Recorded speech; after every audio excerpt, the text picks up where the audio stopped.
have you noticed how we're all skint, but somehow everyone seems to be walking around with the latest iPhone, got massive TVs, and all got AirPods glued in their ears? And that's what people are calling luxury poverty.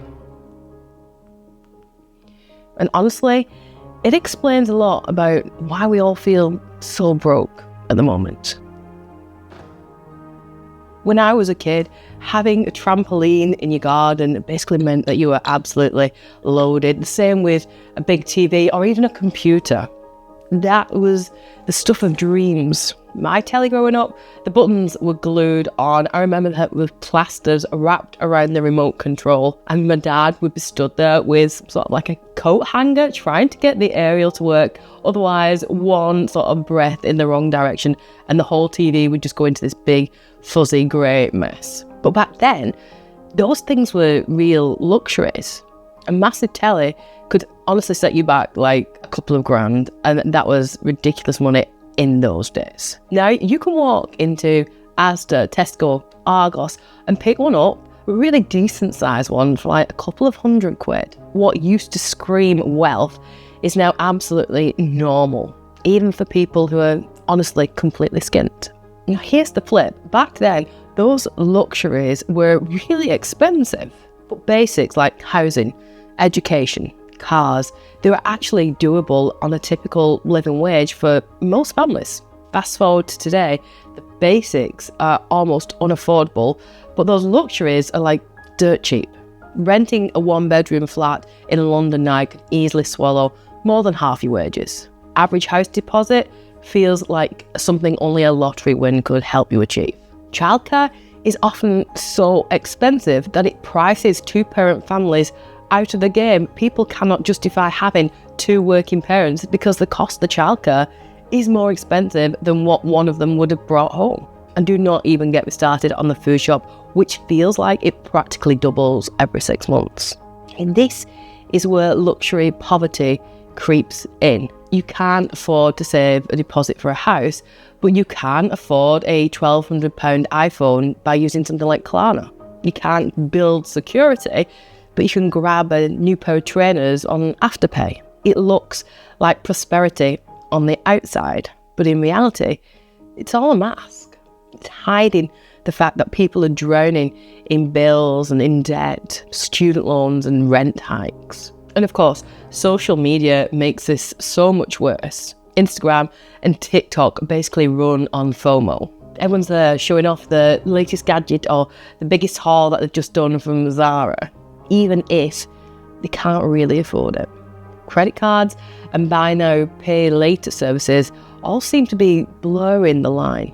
Someone could easily be holding a £5,000 handbag, but you have literally no idea whether that means that person has maxed out 3 credit cards just to be able to hold it. And here's the harsh truth.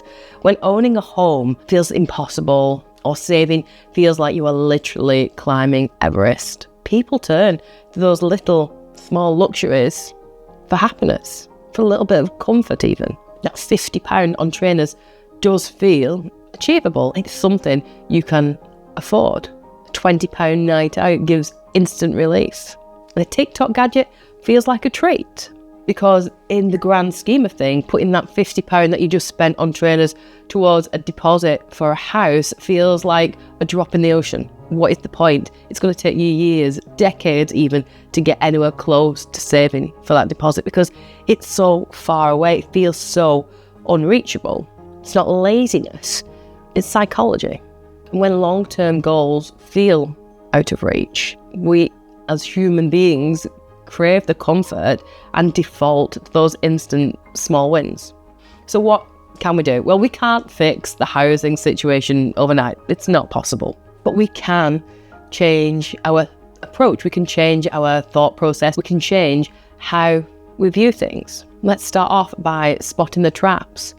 Ask yourself, are those small luxuries actually creating joy or just creating more chaos and extra fluff and mess in a house that doesn't really need it? Micro savings, yeah, even £20 a month can actually add up and build momentum over a longer period of time. You've got to see the bigger picture. You've got to see much further in the future rather than just that immediate gratification, because £20 doesn't feel like a lot.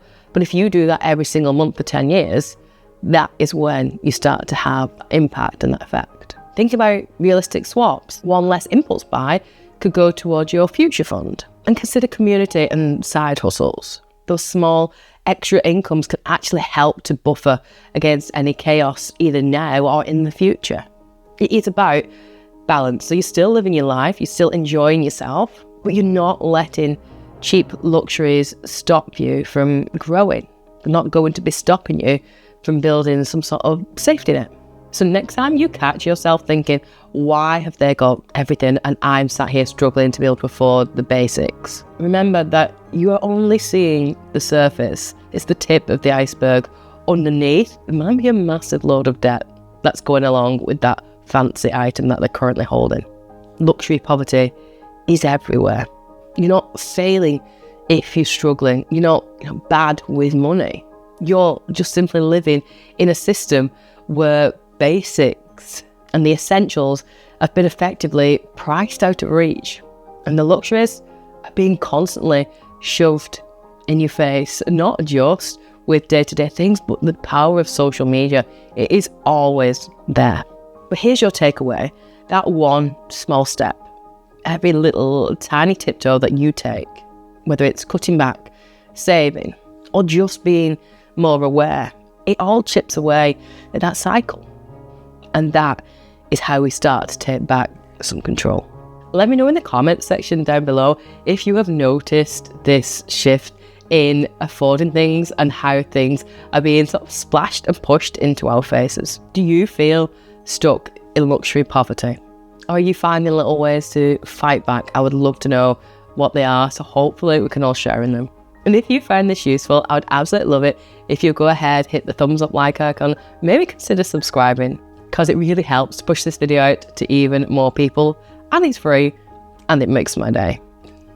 Thank you so much for sticking around to the end of this video. Have yourself an amazing day, and I'll see you really soon. Bye.